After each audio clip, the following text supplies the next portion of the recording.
ini terlihat kita awali rekonstruksi ini di saat kedatangan Verdi Sambo di rumah dinas di Jalan Duren 3, Jakarta Selatan. Verdi Sambo turun dari mobil dan kemudian akan masuk ke dalam rumah dinasnya.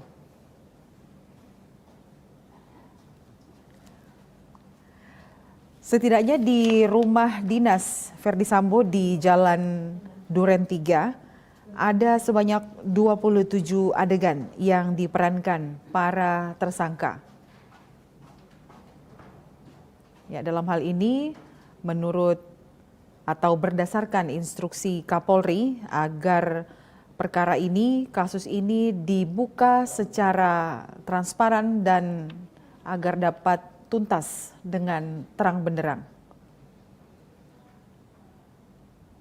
Ya, ini persiapan Verdi Sambo untuk masuk ke dalam rumah dinasnya.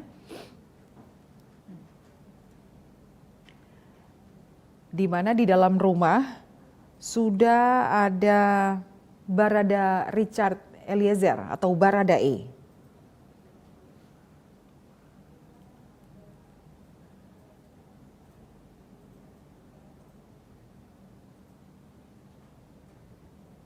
Ini merupakan rangkaian proses rekonstruksi yang akan memperagakan 27 adegan yang terjadi di rumah dinas Verdi Sambo di Komplek Polri di Jalan Duren 3, Jakarta Selatan.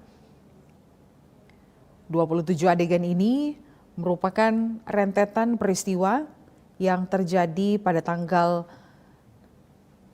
yang terjadi pada saat pembunuhan terhadap Brigadir J.